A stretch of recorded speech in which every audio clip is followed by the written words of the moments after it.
Yeah, good morning, good afternoon, good evening, YouTubers. This is Jerry Diamond with How to Get Out of Babylon. A little bit more. I accidentally cut myself off there on the Armageddon line. What and where is the Armageddon line? Now, here you see what I did was I enlarged this from the map that was. Let me go back.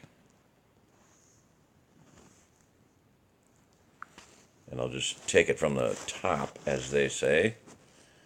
Okay, so there is your. You can see across the United States there the Armageddon line. Okay, and it's just an approximate estimate based on what they know of the past. Like I've said before, the seas froze over. Sweden invaded Denmark. They walked across the sea, Baltic Sea, I believe. So the Thames River froze over. They had fairs and camped out and did all kinds of crazy things on the Thames River in London.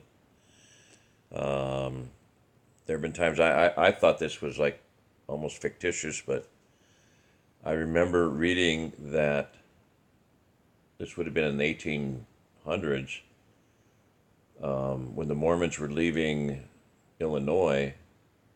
They walked across the Mississippi River. It was frozen solid. Can you imagine living back in those days and not having Gore-Tex boots and, all the good clothing that we have today? Oh my gosh. Mickey Mouse boots, bunny boots. Y'all might want to get some. Oh my gosh, in Denver there was a whole pallet of them at the food bank. If you don't know what bunny boots are, look them up. If you don't know what Mickey Mouse boots are, look them up. They're boots made for their military. And I'm just going to talk about it for a minute since it's on, they have a lining of wool in them. They're sealed. You can get, the boot can be filled with ice cold water from a river, and I mean ice cold, and you'll be warm in about just a few seconds. So I was walking, that's what I wore when it was 30 below in Denver, and I worked on the docks doing freight handling and loading and unloading trucks. And I was walking down the dock one day. It was 30 below zero, and I was walking along, and this older gentleman, he froze. He just like his eyes bugged out, his mouth fell open, and he saw the boots, and he looked up into my eyes, and he said, "I walked 1,000,000 miles in those boots in Korea." Just like that, just slowly, just like it was like him seeing a ghost. He probably did see a lot of ghosts, a lot of dead friends of his and men that he'd fought with. Alrighty, so get good equipment, cross country skis, camping gear, wool clothing is awesome. I'll be going into some of that. That's one thing I want to address is people that are going to be driving.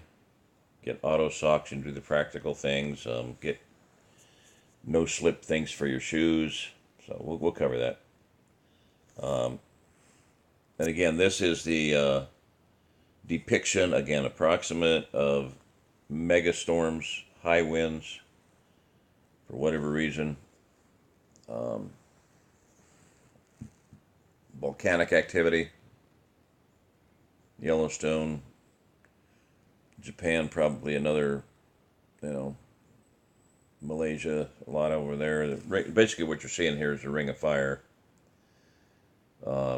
Yellowstone. Now, the whole West Coast, like I said before, west of the Rockies, there's nothing but volcanoes there. It's I have no idea. Dutch Sense might have some idea of how many volcanoes are west of the Continental Divide. But there's a lot because you got to count. They're waking up, and they are what would have been called an ancient volcano, a dormant volcano. I say all bets are off, and it's not gonna. They're not benign. They're not. Anyway, so the other point of the thing that I would make here is the magma chambers. I've said it before, but I don't know if it took or whatever, but I'll just repeat it. The magma chambers under Yellowstone extend to the south and west, and they are fracking on those. They have fracked on them, cracking into them.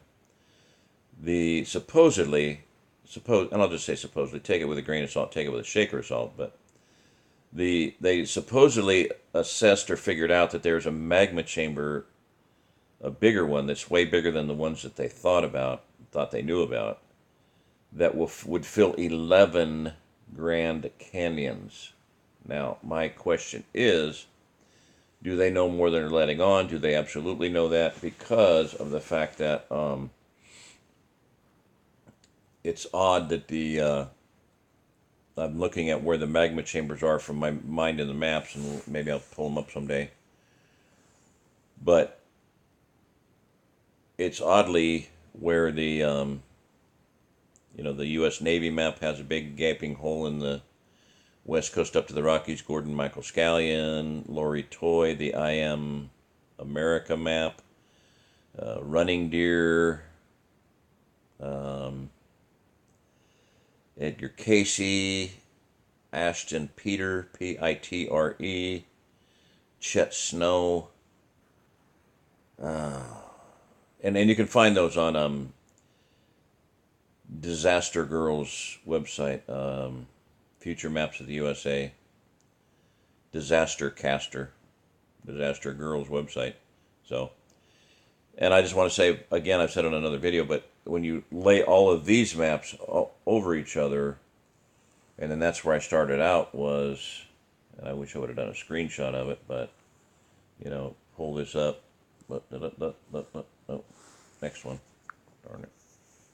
Sorry about that. Sorry about that, Chief. Let me, come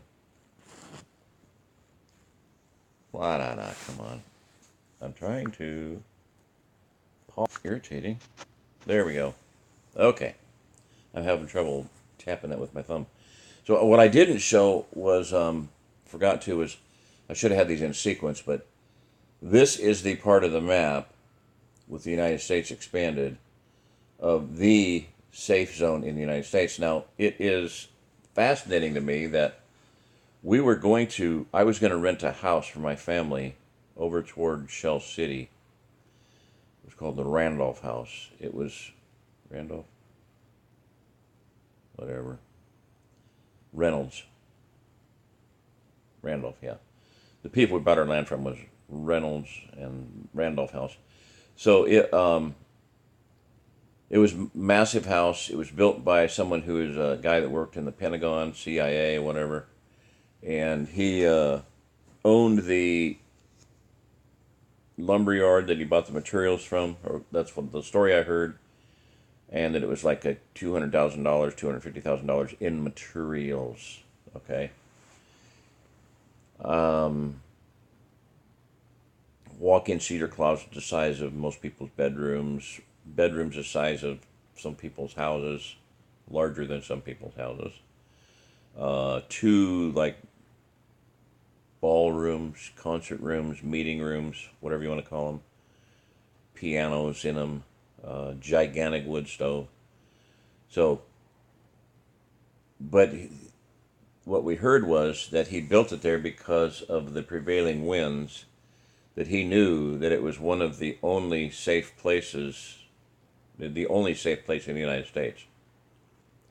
And this goes back to that $250,000 in materials, goes back to at least 30 years prior to that. So 1960, 1970 ballpark when that home was built.